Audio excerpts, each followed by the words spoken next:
Madame, Monsieur, bonsoir et bienvenue dans le 20h de TFM. Dans l'actualité de ce mercredi, le tirage au sort déterminant l'ordre des contrôles de parrainage se déroulera finalement vendredi. La réception des dossiers de contrôle de candidature se poursuit pour les représentants de candidats qui se sont présentés avant minuit ce mardi. Nous ferons le point dès le début de cette édition. Plus de 300 épargnants protestent devant les locaux de la SN La Poste. Ces clients n'ont plus accès à leur épargne du fait des difficultés financières de la société. Et puis en sport, en route vers la CAN, après avoir examiné hier la défense de la tanière, on s'intéresse aujourd'hui à l'attaque des Lions. Qui fera trembler les filets? Quel est l'état de forme de nos attaquants à 2 semaines du démarrage de la compétition? On s'intéresse à cette question dans cette édition. Voilà pour les titres et tout de suite le développement.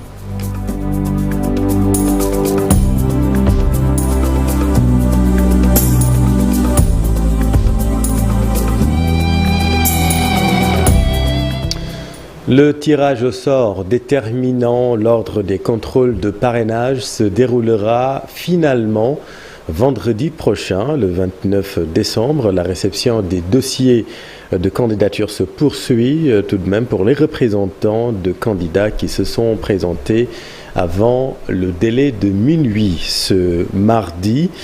266 fiches de parrainage recueillies. Au final, 79 dossiers ont été déposés au Conseil constitutionnel.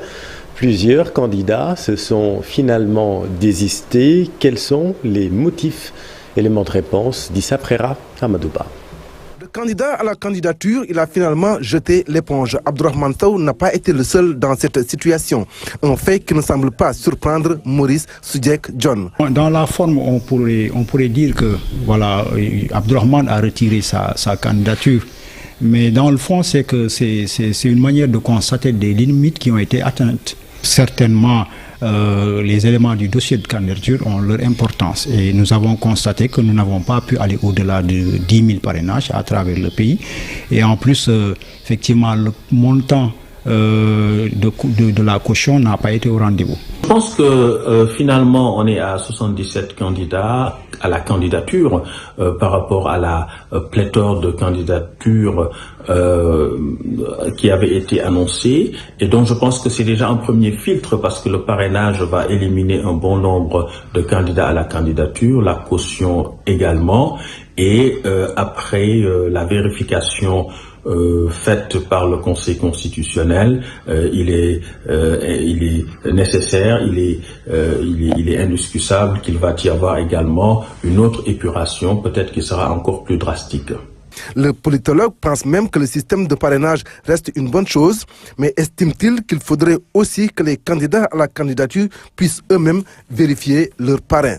Je pense que le parrainage, c'est devenu incontournable parce qu'il y a une frénésie dans la participation aux élections et que tout le monde ne peut pas être candidat. On est obligé de rationaliser, mais cette rationalisation doit se faire dans la transparence, dans l'efficacité. Et pour cela, les candidats à la candidature devraient pouvoir vérifier la validité de leur parrain, de leur parrainage. Et cela, je pense qu'il faut ouvrir la réflexion pour voir comment leur donner cette possibilité-là en relation avec les services qui gèrent le fichier électoral, parce que sinon, les candidats éliminés peuvent avoir l'impression qu'ils l'ont été sans savoir pourquoi.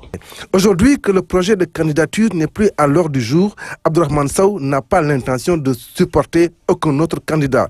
L'homme explique ses raisons. Retrouver avec quand même une coalition ou bien un candidat. Parce qu'il y a des principes, des valeurs et des vertus qui ont construit ce personnage que je suis et qui a des exigences très fortes. À date échue, ils sont 79 à déposer leur dossier de candidature au greffe du Conseil constitutionnel, 79 sur plus de 200 qui avaient retiré des dossiers de candidature. Le dossier de Ousmane Sonko est en règle selon le mandataire Ayib Daffé. Par ailleurs, le groupe parlementaire Yahoo Askanui invite le Conseil constitutionnel à dire le droit. Les opposants étaient en conférence de presse. Voici Ayib Daffé avec Maimouna Ndiaye. Vous avez tous constaté que tous ces efforts, toute cette armada tous ces moyens financiers, ces milliards qu'ils ont dépensés en frais d'honoraires d'avocats, le budget de l'agence judiciaire de l'État a été dilapidé pratiquement dans cette affaire-là, qu'ils n'ont pas réussi, en tout cas à 2 mois des élections, à obtenir gain de cause, puisque Ousmane Sonko a pu déposer son dossier de candidature et il a été pratiquement le premier à déposer son dossier de candidature au niveau du Conseil constitutionnel. Avec sa déclaration de candidature, avec les 9 pièces exigées par l'article 121 du Code électoral et en se conformant bien sûr à l'article 28 et 29 de la Constitution. Ce qui veut dire qu'ils ont encore lamentablement échoué dans leurs manœuvres et leurs tentatives dilatoires. Le parti PASTEF qui est en deuil, le secrétaire général de Magui PASTEF, victime d'une agression au quartier Darussalam de Keur Massar. Le vieil homme a succombé à ses blessures. Ce n'est pas la première fois que cela arrive dans ce quartier. Les populations sonnent le tocsin. Aminata Ba et Abdoulaye Anne. Darussalam Extension, c'est le calme plat dans ce quartier où le secrétaire général de Magui PASTEF de Keur Massar Nord a été agressé. Ibrahima Sey a finalement rendu l'âme ce mardi, une triste nouvelle pour sa famille qui a profondément mal. J'ai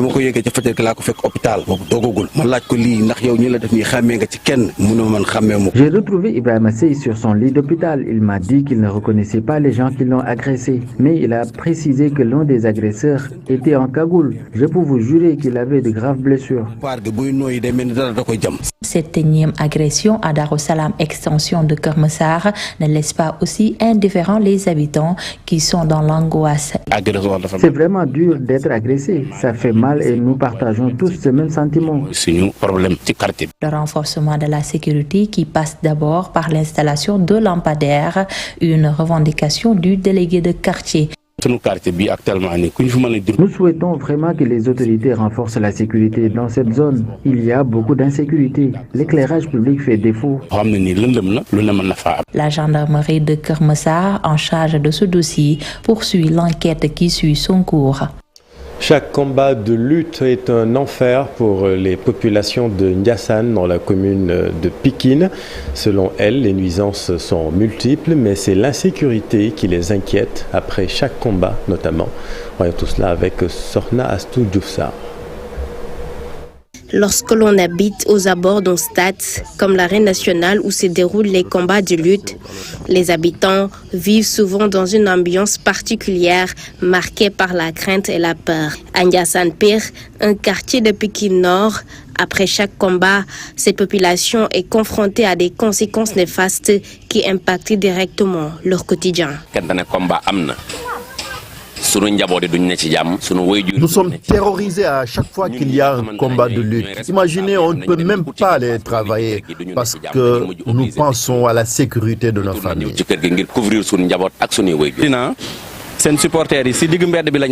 peux dire que les supporters jouent à l'intifada au sein du quartier. Dernièrement, ils ont cassé les vitres des maisons et des voitures. On était obligés de mettre nos enfants à l'abri des pierres.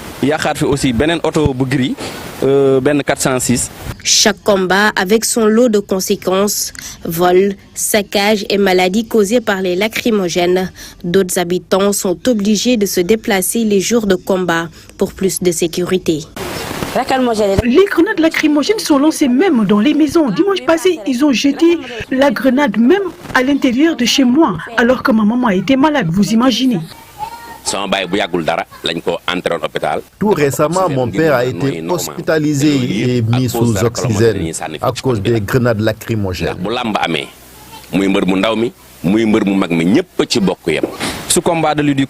Quand il y a combat, certains sont obligés de se déplacer vers Dominique jusqu'à la fin du combat.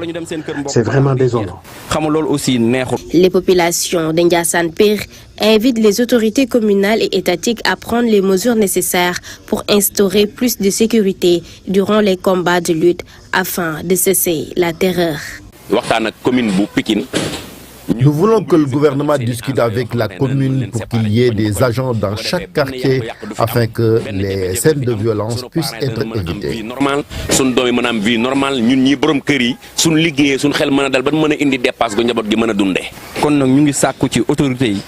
du plus haut sommet de l'État. Nous sommes fatigués, nous invitons les autorités à trouver une solution à ce problème. Il est temps vraiment.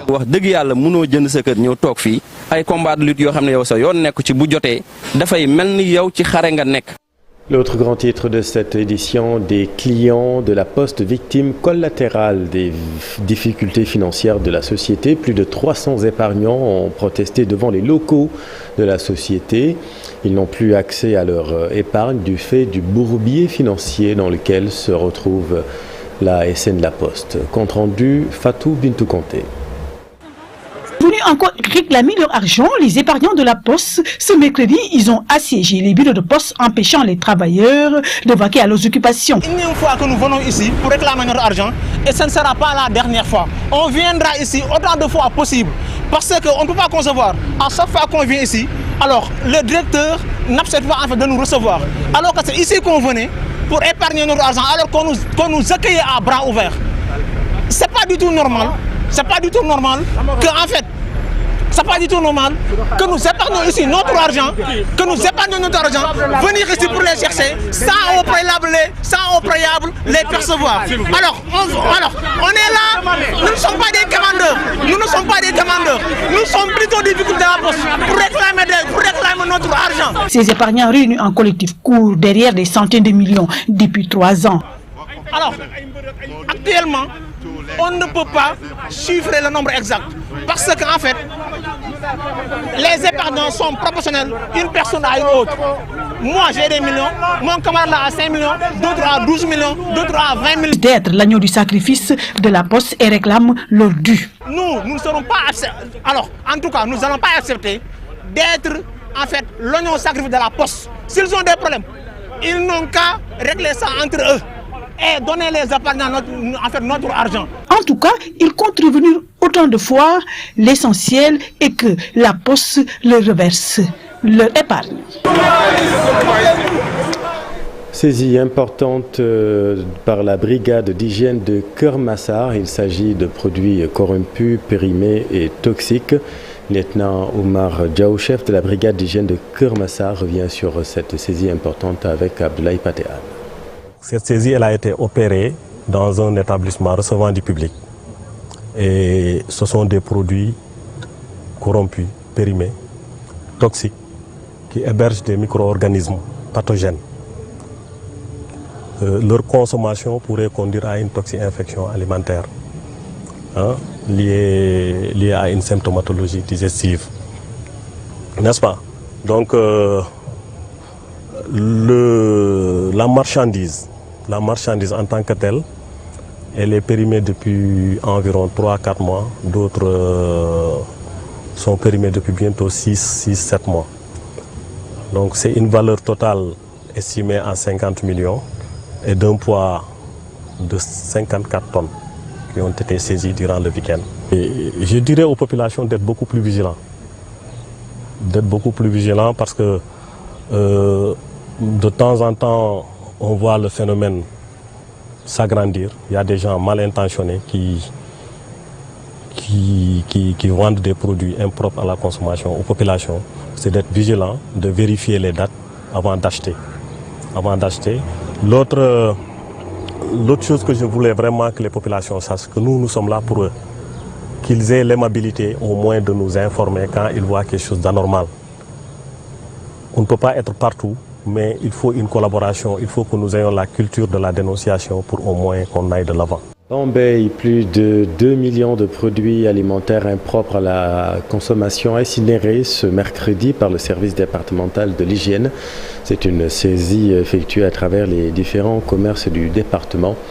Mamadou Faye, adjoint au préfet de Bambey, réclame plus de moyens pour le service d'hygiène. Le voici avec nos équipes. Du service d'hygiène et les autres services pour en tout cas dénoncer toute présence de produits périmés, denrées n'est-ce pas, qui ne seraient pas bons pour la consommation. Ensuite, encourager les agents des services d'hygiène pour leur engagement, leur détermination, à être tout le temps sur le terrain, n'est-ce pas, pour enlever, n'est-ce pas, ces denrées qui sont impropres à la consommation.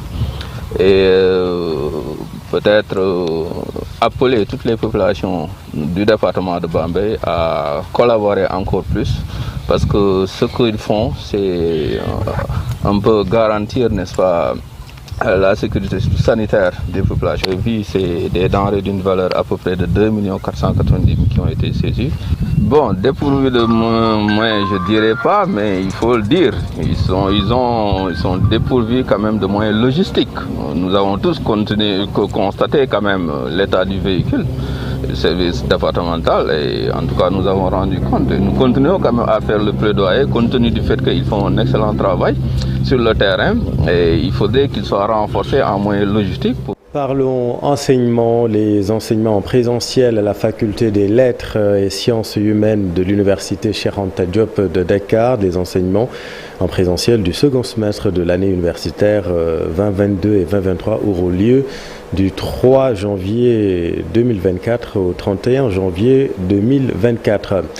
À Bambey, les anciens pensionnaires de l'ancienne école normale régionale étaient en pèlerinage dans cet établissement. La majorité aujourd'hui à la retraite, ces alumni ont pris sur eux la décision d'électrifier les salles de classe. Reportage Babacar Diouf. Nous avions décidé de sortir du pays pour aller chercher des fonds qui nous permettraient de pouvoir réinvestir dans le développement de notre pays. Notre seule ambition, c'était de mieux entretenir nos familles, nos parents. Cependant, il faut noter que nous n'avons aucun regret d'avoir tenté l'immigration. Certes, nous n'avons pas atteint nos objectifs, mais nous avons appris beaucoup de choses à travers ce voyage périlleux que nous avons tenté. Nous sommes revenus pour nous reprendre en main. Cela ne nous empêche pas non plus de tendre la main à l'État du Sénégal, parce que nous sommes des jeunes Sénégalais, nous sommes ambitieux et nous voulons le développement de notre pays. Donc, notre pays nous doit un retour, appui et considération. C'est pourquoi nous en appelons à la diligence du président de la République. L'espoir est devant nous. C'est pourquoi nous demandons à l'État du Sénégal de nous appuyer pour nous permettre de nous relever et de participer au développement de ce pays.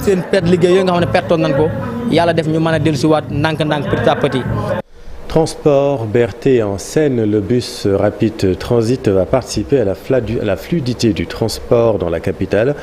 Le BRT va aussi faciliter le déplacement des populations de la banlieue vers la ville. C'est un reportage de Habib Faye. C'est ce mercredi qu'il est mis en circulation. Le bus Rapid Transit est une opportunité pour beaucoup de voyageurs. À la station de Liberté 1, les derniers travaux sont effectués par les agents de la route, mais certains déplorent l'étroitesse des axes secondaires. Les impacts qui se trouvent sur le BRT se trouvent surtout au niveau de la SICAP Liberté 6. Là-bas, c'est mal fait, parce qu'il y a une petite voie pour les véhicules. Si j'étais l'ingénieur, j'allais agrandir. Le BRT est une aubaine. Il va participer à réduire considérablement les embouteillages. À ceux qui pensent que, côté sécurité, pas de souci à se faire. Il y a une grande distance entre les habitations et la route. Les travaux ont causé des dégâts aux riverains, mais l'État a apporté des réparations, disent-ils.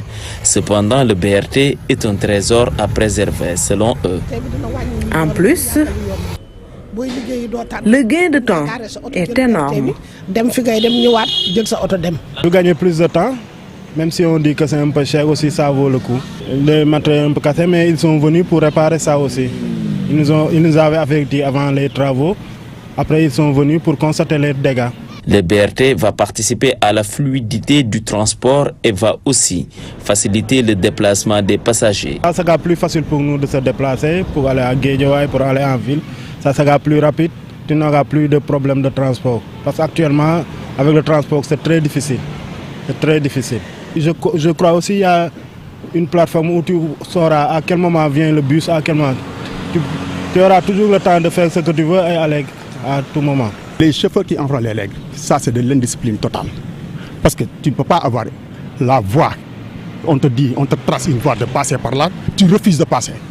Si c'était moi, comme je le dis, j'allais faire une sanction. Cette sanction, c'est de faire la règle. Quelle est la règle? C'est de faire permis, permis à point. Après la réception de plus de 100 bus par le ministre des Transports, les Sénégalais pourront dès aujourd'hui emprunter le BRT pour rallier le centre-ville ou la banlieue. Merci Habib. Allons maintenant dans le sud. Les Kalounaï réfléchissent sur les contraintes endogènes du développement économique et social de cette zone du département de Bignona.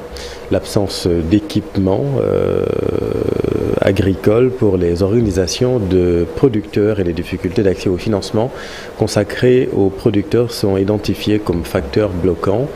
Le pré-forum initié dans le village de Soude a produit de fortes recommandations en direction d'une meilleure prise en compte des producteurs des Kalounaï par les programmes publics de l'État dédiés au monde agricole. Le point avec Lamine-Ba.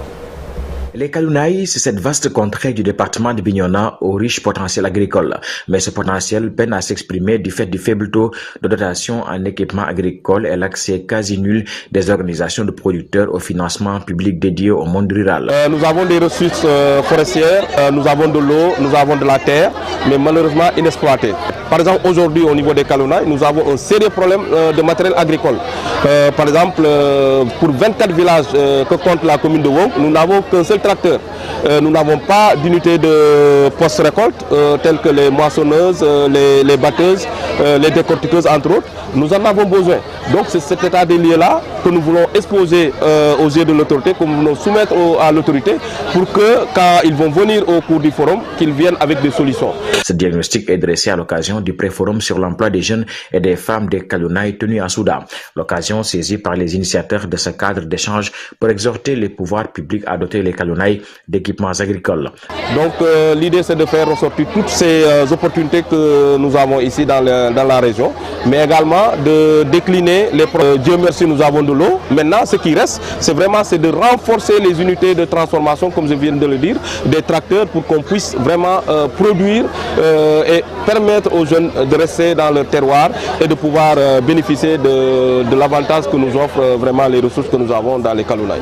La présence du secrétaire exécutif du Conseil national à la sécurité alimentaire s'inscrit dans une volonté de sensibiliser sur la nécessité de valoriser le potentiel économique des Kalounaï. Nous sommes là pour montrer la voie et leur dire que c'est tout à fait possible de nous développer à partir de l'agriculture par exemple. Il n'y a pas que ça. Nous avons le tourisme qui est là, qui est aussi en fait un segment important de notre économie. Nous avons l'industrie culturelle qu'il faut développer. Nous avons beaucoup de talents dans cette région, comme partout au Sénégal. Comme je vous dis, si nous nous concentrons juste sur... Je viens de balayer une palette de secteurs dans lesquels on peut non seulement créer des emplois, mais créer de la richesse pour maintenir les jeunes dans notre terroir. D'autres difficultés liées à l'électrification des Kalounaï ont aussi été soulevées devant les autorités qui ont effectué le déplacement sur Souda. Merci Lamine. Culture, rencontre de deux monuments de la culture sénégalaise, Youssou N'Dour et Alioune Badara Bèye. Le PCA de GFM a rendu visite au président de l'Association des écrivains du Sénégal. Une visite de courtoisie empreinte d'émotion. Yeboutouf. Ce n'était pas une visite ordinaire, mais un acte de réunion et de renouveau d'une relation longue et précieuse. L'artiste Youssou N'Dour et Alioune Badara Bèye, président de l'Association des écrivains du Sénégal, sont liés par une amitié prolifique depuis de nombreuses années. L'influence de la littérature et de la poésie sur les compositions de l'artiste Youssou N'Dour sont indéniables et Alioune Badara Bèye l'a longtemps admiré pour sa capacité à transformer des mots en musique qui touche le corps des mélomanes. De son côté, l'artiste Youssou N'Dour considère Alioune Badara Bèye comme un grand intellectuel, un homme dont les écrits ouvrent les portes de la pensée profonde et de la conscience sociale. Les sourires chaleureux et les accolades sincères remplissent l'espace, témoignant de l'estime mutuelle et de l'affection entre ces deux figures artistiques éminentes. La visite de l'artiste Youssou N'Dour au président de l'Association des écrivains du Sénégal est un symbole fort de la puissance de l'échange artistique et de la célébration des talents de chacun. Ces deux grands hommes, liés par leur amour pour la musique et les mots, ont tous magnifié les relations anciennes et leur appréciation mutuelle, ravivant ainsi les flammes créatives de leur amitié. Leur amour et le respect pour la musique, la littérature et la culture sénégalaise sont restés intacts, prêts à écrire ensemble de nouveaux chapitres d'expression artistique et de magnification mutuelle.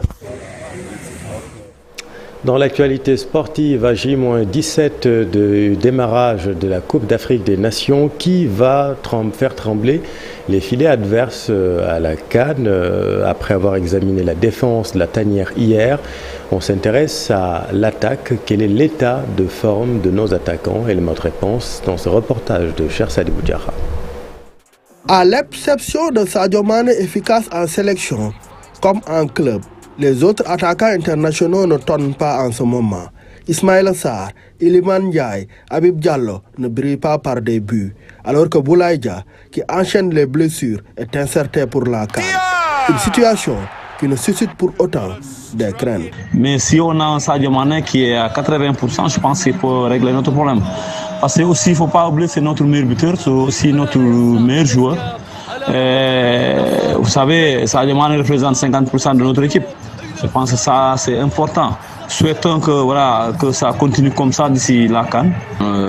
Jackson, qui est en train de faire de très bonnes choses aussi. Vous savez, être titulaire aussi dans le haut niveau, c'est pas donné à tout le monde. Donc c'est un gamin qui est en train de jouer comme titulaire. À Chelsea, c'est un très grand club. Voilà, donc on peut faire lui et Ismaïla Sarr et Sadio Mané, c'est très possible. On peut avoir un très bon un trio qui peut faire l'affaire. Je pense aussi, il ne faut pas oublier, voilà, on a l'habitude de dire le football c'est la forme du moment. Aujourd'hui, on peut dire que voilà, c'est des joueurs qui sont en forme. Vraiment les encourager. Et je pense que si on a un Jackson et Sadio devant, on peut avoir quelque chose. Pendant ce temps, deux jeunes attaquants se signalent au sein de leur club. Ils peuvent être de bonnes alternatives. Abdoulaye Sima est en train de faire de très bonnes choses dans son club. Bamba Dieng qui revient aussi en force. Et je pense que ça c'est important. Parce que vous savez, le football c'est les formes du moment. Donc en ce moment, on voit que c'est des gamins qui sont en forme. Il faut les appeler. Voilà, donc on est presque à quelques semaines de la CAN. Ils sont en train de faire de bonnes choses. Donc pour moi, il faut les rappeler. Et je pense à résoudre pour le sélectionneur national. Et puis football toujours, le sommet africain des entraîneurs de gardiens en formation, une journée dédiée à la formation à ce poste spécifique. Les échanges ont été fructueux selon le gardien de but, l'ancien international sénégalais Issa Ndoye avec Cher Sadibou Diarra. Et une fois qu'il sort ici en se disant j'ai raté un truc, et là j'ai capté, moi je suis déjà. Et après, en long terme, comme je l'ai dit, donc voilà, essayer de faire des séminaires qui vont amener beaucoup plus d'entraîneurs. Et je pense que le fait que tous ils sont contents, ils ont passé les séances, ils passent à l'évaluation, ils ont vu la méthodologie, je pense que l'objectif est déjà atteint. Si ces gardiens correspondent au profil recherché par son équipe ou par d'autres équipes, parce qu'il a un partenariat élargi en Europe, il pourra aider à les insérer là-bas. Mais aussi une autre perspective pour les gardiens de but. Le sommet aujourd'hui c'est au Sénégal, mais nous ne comptons pas nous limiter au Sénégal. Il y a des sollicitations aujourd'hui au Rwanda et dans d'autres pays. Je pense que la deuxième édition sera organisée dans un autre pays africain. Parce que nous travaillons pour l'Afrique. Préparatif des JOJ 2026, une séance de formation et d'information à l'endroit des journalistes. Le format sera renouvelé tous les 6 mois. Voici Ibrahim Ouad avec Mamadou Ndiaye. Nous avons passé donc toute une belle journée de travail où nous avons revisité beaucoup de principes sur l'olympisme, mais nous avons surtout aussi échangé sur ce que le comité d'organisation des JOJ Dakar 2026 est en train de faire au plan de la feuille de route, qui est le document de référence, le plan d'édition, au niveau du sport et du travail qui est en train d'être fait entre le département sport du CIO, les fédérations internationales et nous-mêmes, au niveau des infrastructures. Et vous l'avez vu avec les équipes de AGEROUTE qui assurent la maîtrise d'ouvrage déléguée, à quel moment nous nous situons, en parfaite harmonie avec la feuille de route qui est tracée pour la livraison des infrastructures en 2025. Nous avons retenu avec le président Abdoulaye Thiam président de l'ANPS, président aussi de AIPS Afrique, nous avons retenu de nous retrouver tous les 6 mois dans des sessions d'information, d'échange, mais aussi et surtout de points, pour faire le point où est-ce que nous en sommes. C'est la fin de cette édition. Merci infiniment de l'avoir suivi. L'info continue dans un instant avec Pape Blader et son invité pour Soir d'Info. La suite, restez avec nous. Vous êtes au bon endroit. Bonne soirée.